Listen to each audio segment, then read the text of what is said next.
Bonjour, Bonjour Madame Chrysoa, comment allez-vous? ça va très bien, merci. Alors, je commence par les premières étapes, la présentation. Je suis Ngomaté Marthe Gladys. Je suis actuellement chargée de la communication de Café Club. Café Club, qui est une ONG panafricaine, dont le but principal est de promouvoir la culture africaine, tout ce qui se fait sur le continent avec les entrepreneurs et tout. Et on a eu vent de votre concept qu'on a trouvé innovateur à Black Contour. Et on aimerait que vous nous parliez un petit peu de ça, d'Abla Contour, d'où vient le concept et tout ça. Mais avant de commencer, madame, j'aimerais que vous nous dites qui est Delphine en fait. Qui est Delphine Chrysoa? Delphine Crisois, c'est une jeune femme qui est née en Côte d'Ivoire dans les années 80 et qui est arrivée en France en 2000, encore ado et un peu perdue, et qui a fini par abandonner les études pour des raisons et d'autres, et aujourd'hui qui est écrivain, auteur de 2 romans et qui est soignante aussi. J'ai plusieurs fonctions comme ça. Je suis soignante, écrivain et je me bats pour certaines causes et je suis aujourd'hui promotrice culturelle hein, pour le compte de l'Afrique et on va dire je suis citoyenne du monde, mais pour le compte de l'Afrique principalement. Une femme battante avec de multiples casquettes. Ça, c'est très bien. Mais concernant le concept Abla Contour, d'où vous vient l'idée en fait? On sait que ce sont des sous-vêtements africains, mais d'où vous vient l'idée de Abla Contour? Bah, on va dire que la blacon, c'est quelque chose qui me fascinait depuis l'enfance en fait. Pour la petite histoire, ma mère détestait nous voir en petite culotte. Elle avait horreur de ça. Donc, je ne sais pas si c'est dans mon subconscient, c'est cette chose-là qui a fait que j'avais une fascination pour la blacon. Donc, quand j'ai commencé à shooter en France, mon premier shooting depuis 2015, si vous remontez dans les faits, mon premier shooting, j'ai fait une partie en ablacon. Donc un jour, après ce shooting, j'ai sorti mon roman, j'en ai fait d'autres. Et puis un jour, j'étais au chômage et puis je dis, j'avais cette forte envie de shooter en ablacon, de faire shooter des filles en ablacon sur des sites touristiques. Et là, j'en parle à mon frère et puis il me dit, c'est une très bonne idée. Et à partir du moment où une personne avait validé ce projet, je me suis dit, voilà. Et je me suis lancée sur ce concept. On en a parlé avec plusieurs personnes. Et puis, au final, je me suis dit, pourquoi ne pas le faire sur plusieurs années? Voilà. Et c'est parti comme ça. Abla Contour, c'est vrai, c'est comme vous avez dit, des sous-vêtements africains. Mais sur le marché, est-ce que ça captive la jeunesse? Est-ce que ça captive votre clientèle en fait? Bien sûr, parce que beaucoup de jeunes avouent qu'aujourd'hui, ils portent des ablacons. Et si vous fouillez un peu dans les archives, dans le nord de la Côte d'Ivoire, les jeunes sont en ablacon. Il y a eu un tournoi de Maracana en ablacon. Des jeunes, hein, je vous parle de jeunes de vingtaine, quinzaine. Donc voilà. Donc l'ablacon est dans notre culture. Et ce qui est magnifique, c'est qu'on le porte partout en Afrique. Il porte des noms différents, mais on le porte partout en Afrique. Donc ce bout de tissu-là, il est très vieux, mais on peut le dire contemporain parce qu'il est porté aujourd'hui dans des présentations d'autorités coutumières. Quand on va voir les chefs de village, on trouve des jeunes filles en ablacon, seins nus. On trouve des femmes en ablacon encore au sein des foyers en Afrique parce que voilà, c'est dans nos mœurs, c'est dans nos coutumes, c'est une normalité en Afrique en fait, l'ablacon. Mais bon, petit à petit, la culotte et puis la modernité a pris le dessus, mais il y a des restes. Si la Blacon reste encore d'actualité. Tout à fait. Est-ce que vous pensez que la Blacon peut faire de la compétition aux grands pays comme la Chine? Parce qu'on peut voir le marché du sous-vêtement déjà, il y a tellement du chinois. Donc, est-ce que vous pensez que ce sous-vêtement-là peut faire la compétition, surtout en Afrique, surtout sur le marché africain? Bah, le choix est vite fait, hein, parce que la Blacon, c'est économie, hein, parce que si on ne veut pas l'acheter, on peut le produire soi-même. Donc, à ce niveau-là, on pourra, au fil du temps, faire des formations aux jeunes. Donc, on peut le produire ou l'acheter. Donc, la Blacon, c'est tout marché. C'est pour des gens qui n'ont pas les moyens. Et pour les gens aussi qui ont les moyens, peuvent nous le commander. Donc, est-ce que ça va être compétitif? Je pense que il y a des gens qui vont un peu trembler parce que là, on propose un produit qui est écologique, qui est utilisé depuis la nuit des temps et puis qu'on peut fabriquer soi-même ou acheter. Donc, les gens ont le choix. Donc, oui, il va être compétitif, mais bon, à la faveur de la Blacon, quoi. La compétition va se faire à la faveur de la Blacon et non en sa défaveur, je pense. Voilà. Et il pourrait coloniser beaucoup de femmes dans le monde entier. Pour lancer ce concept, vous avez rencontré des difficultés? Oui. Oui. Quelles sont vos difficultés là? La première difficulté, c'est quand on a ce genre d'idée, c'est la compréhension du public. C'est-à-dire que c'est vrai qu'après, une personne à laquelle on s'adresse, qui croit en nous, on se lance, on dit, ouf, voilà, c'est peut-être une bonne idée, je vais me lancer. Mais après, la compréhension du sujet, ce n'était pas évident. Vous trouverez même d'ailleurs sur ma page Facebook des gens qui me demandent encore à quoi ça sert.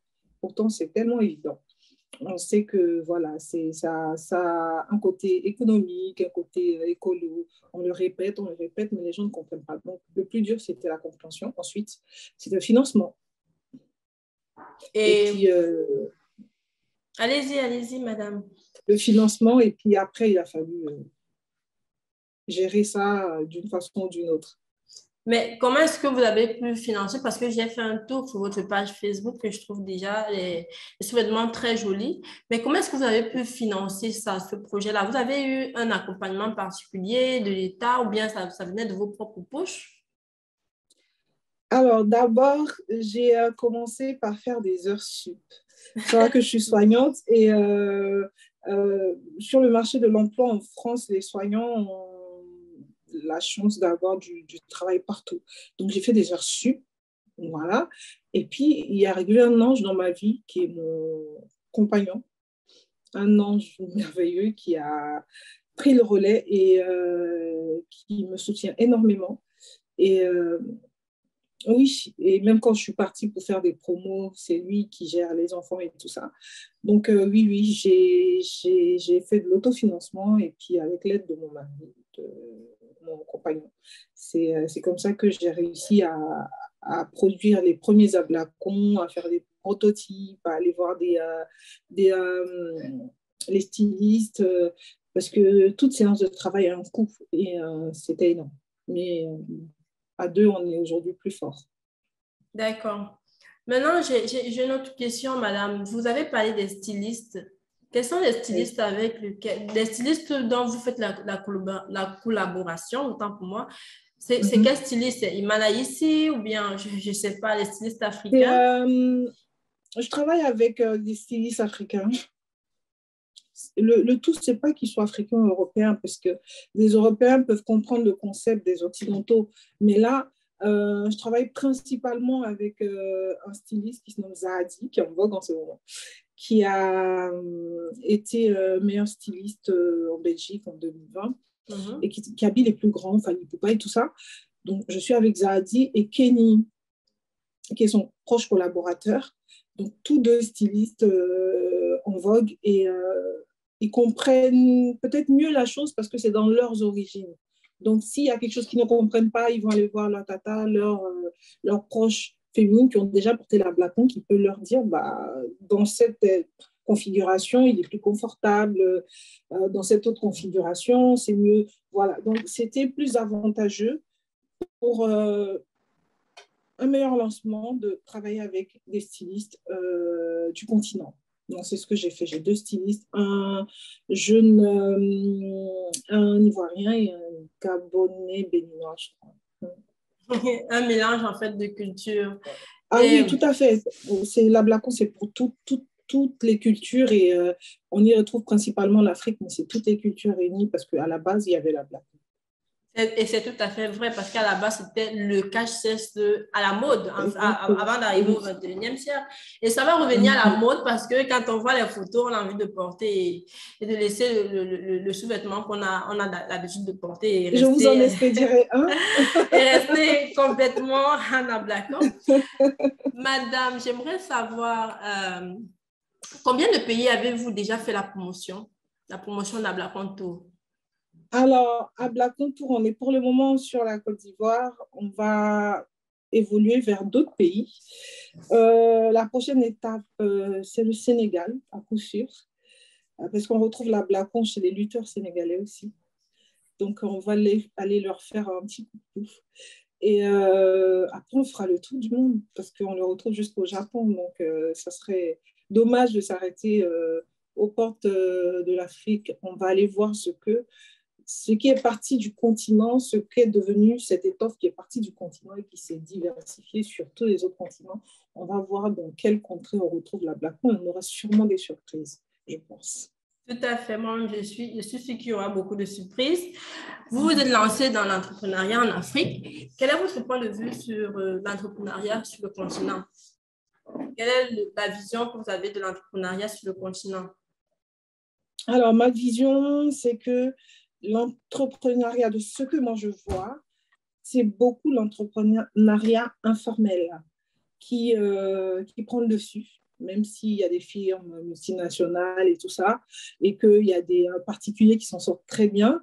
Moi, ce que j'ai en tête, c'est l'entrepreneuriat informel. Ma mère même vendait sur des étals devant la porte de chez moi. Donc, je voyais ma mère dans l'informel. J'ai vu beaucoup de femmes évoluer dans l'informel autour de moi. Et en Côte d'Ivoire, par exemple, je ne peux pas juger pour tous les autres pays, mais je sais qu'en Afrique, ça prédomine. C'est beaucoup l'entrepreneuriat informel qui prédomine. Et cet entrepreneuriat-là qui injecte des fonds dans les autres secteurs, parce qu'avec cet argent-là, les femmes scolarisent, elles se nourrissent, elles vont dans les supermarchés. Donc voilà, l'argent est réinjecté, mais c'est plus l'informel qui prédomine, il me semble. Et vous voulez faire également dans l'informel ou bien avec Ablacon Tour, vous aimeriez faire dans l'industrie, par exemple? On va après, on va peut-être tendre à ça après, mais pour le moment, je suis entrepreneur à mon propre compte, voilà, déclaré en France. Abla Contour est une association qui est déclarée en France et les ablacons seront commercialisés sous l'égide de ma société qui est Tratchik. Donc, Tratchik qui veut dire traditionnel et nichique. Donc, je reste toujours dans la configuration du traditionnel. Et donc, oui, tout sera formalisé. Mais ça ne m'ôte pas l'envie de penser à chaque fois aux personnes qui sont dans l'informel en Afrique et de me dire que peut-être qu'il faut faire quelque chose un jour, quoi. Non, mais il faut faire quelque chose un jour s'il faut développer le continent. Voilà. Donc, Oui, il faut faire quelque Allez-y. chose. Des entrepreneurs comme moi qui, même s'ils débutent aujourd'hui, pensent de plus en plus à créer des emplois un jour en Afrique. Donc oui, il faut faire quelque chose. Je ferai partie de ces gens qui pourront peut-être proposer des emplois à des femmes, peut-être qui confectionneront la blacon sur place. Et on aura peut-être une succursale dans le futur, je ne sais pas. Mais le futur nous dira, mais le temps nous dira. Mais pour le moment, on y pense avec mon compagnon, oui, à créer des emplois en Afrique. Très bien. Vous avez lancé vous vous êtes lancé dans l'industrie du textile, dans le domaine du textile. Selon vous, quelles sont les autres opportunités où la diaspora peut investir en Afrique? Alors, les opportunités, elles sont énormes, elles sont immenses. Tout à Il y a fait. tellement le champ des possibles. Et quand on va en Afrique, moi, je disais à mes amis que j'ai rencontrés, j'ai dit, mais vous imaginez pas. Mais quand on est loin comme ça, on voit tellement de choses à faire. Mais malheureusement, on n'a pas les moyens de tout faire. Le champ des possibles est large. Dans Rien que dans le tourisme, je suis allée l'année dernière en Grèce avec ma famille et j'ai vu beaucoup de guides touristiques. Il n'y en a pas, quasiment pas en Afrique. C'est On va en l'opportunité. Côte d'Ivoire, il n'y a pas de guide touristique. Les touristes, des fois, n'y vont pas parce qu'ils savent qu'ils ne vont pas trouver de guide ou ils n'en ont pas. Ça, c'est un champ des possibles aussi. Les gens entreprennent souvent dans la restauration en fait, ils restent dans leur zone de confort. Mais il faut prendre le risque d'aller d'entreprendre sur des chemins que les autres n'ont pas encore pris. En fait, les gens attendent que quelqu'un prenne un chemin et suive. Mais non, regardez, il n'y a pas de guide touristique en Afrique. Créez des sociétés de guides touristiques. Mettez-les dans des villes, dans des grandes villes d'Afrique où il y a des sites touristiques. Faites la promotion, vous verrez qu'il y a des choses à faire dans le tourisme. Il y a des choses à faire dans le milieu de l'art. Il y a tellement de choses à faire. Moi, je dis le champ des possibles est très large en Afrique, mais il n'est pas exploité. Il n'est vraiment pas exploité.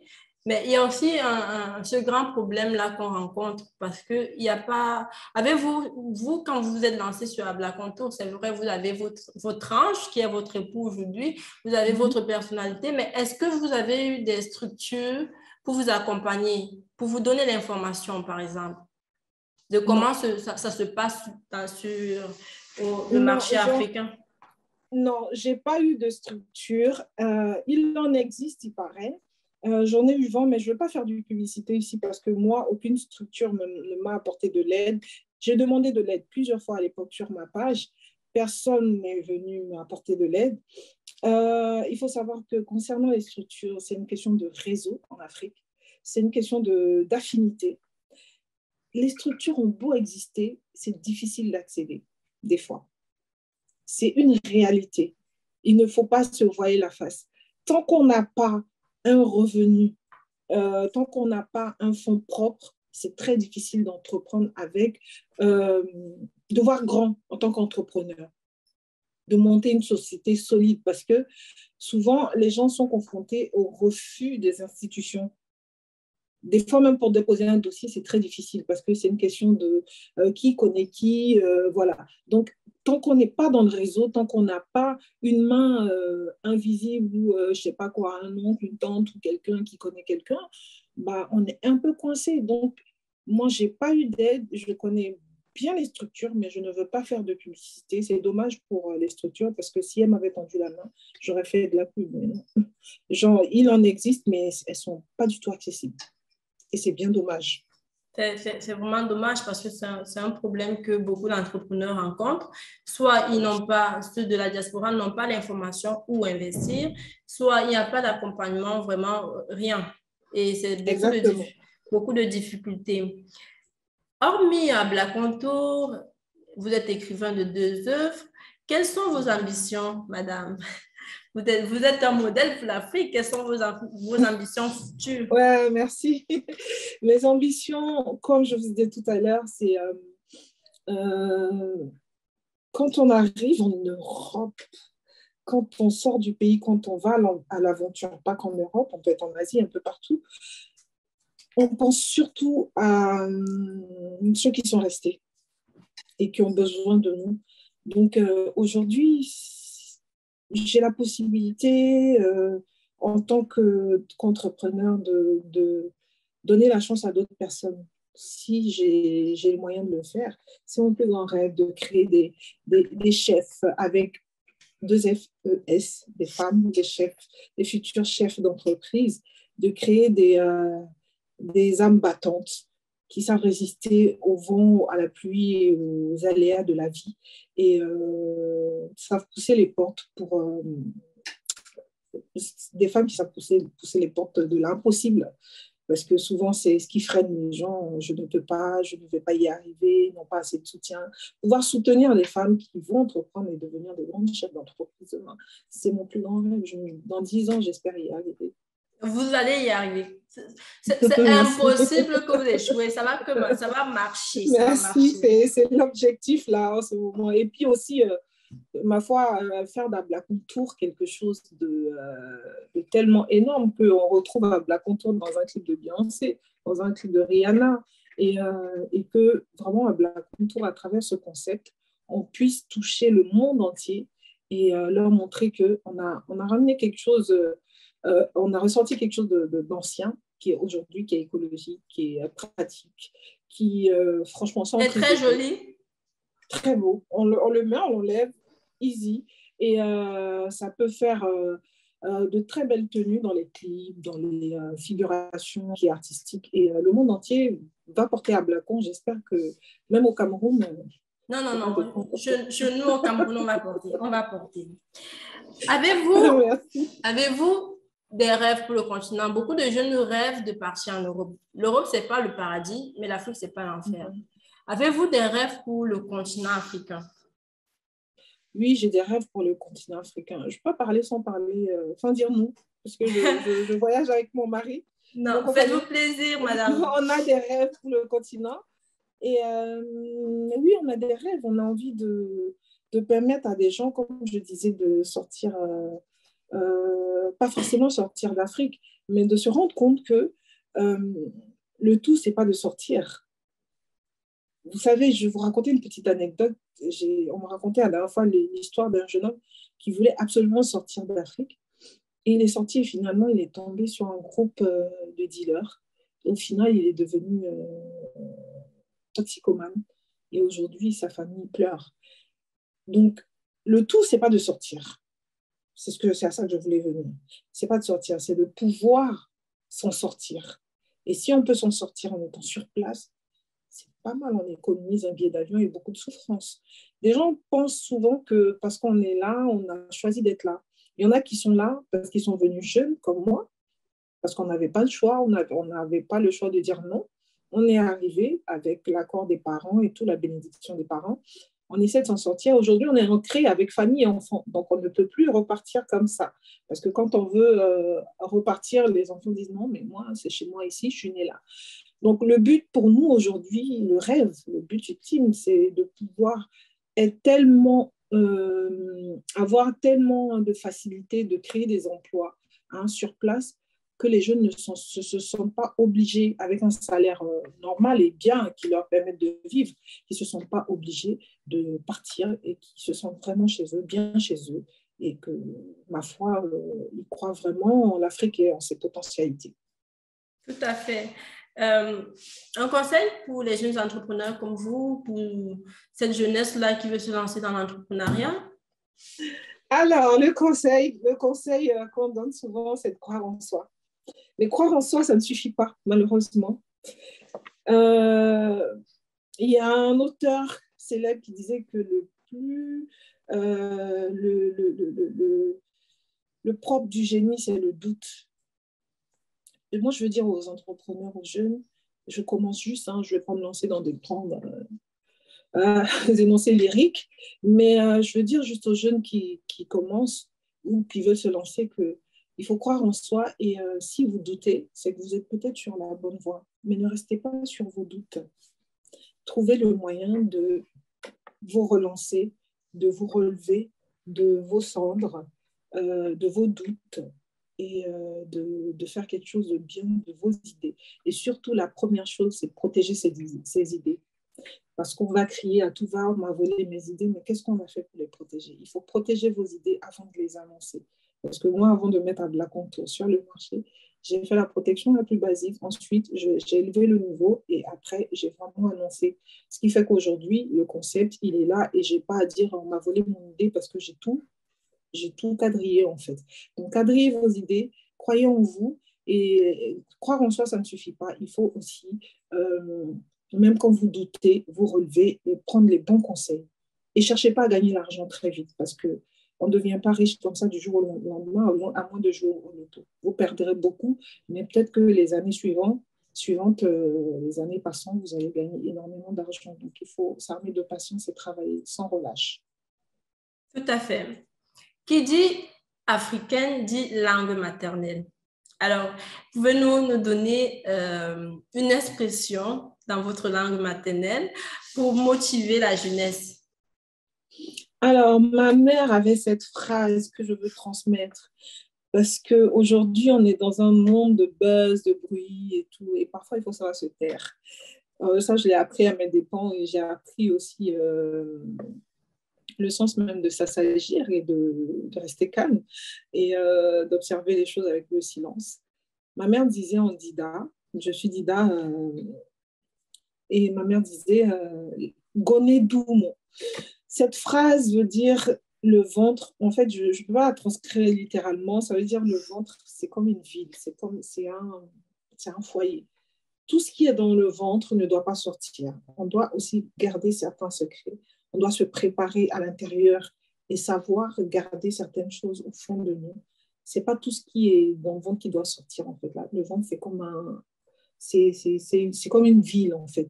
Donc, pour nous, garder le secret, disait Goné Doum. C'est-à-dire que le ventre, c'est vraiment une valise qu'on doit fermer à double tour et ne pas faire sortir n'importe quoi de sa tête et de sa bouche. Voilà. Pour votre venue au Cameroun, je vais vous apprendre un mot. Donc, quand vous allez arriver à l'aéroport, vous allez dire Mega. Mega, donc salut. Salut en langue bassa, parce que moi, je suis une fille bassa. Donc, vous allez dire Mega et les gens vont comprendre qu'on vous souhaite la bienvenue au Cameroun. Merci, Mega, merci. Et pour information, le premier shooting que j'ai fait avec les draps rouges dans le décor au fond, la photographe est camerounaise. Elle me shoot depuis plus de 5 ans. Et une amie avec laquelle j'ai fait le lycée, qui apparaît dans mon deuxième roman, est camerounaise aussi et maquille aujourd'hui les plus grands. Donc le Cameroun, je sais que ça va matcher quand on y arrive parce que je travaille déjà avec beaucoup de Camerounais. Merci beaucoup. Ça va matcher, madame. On vous attend avec impatience. Donc, notez le Cameroun dans votre agenda. Merci d'avoir été des nôtres, madame. Et on vous reviendra plus tard. Merci. Au revoir à tous, à tous les auditeurs.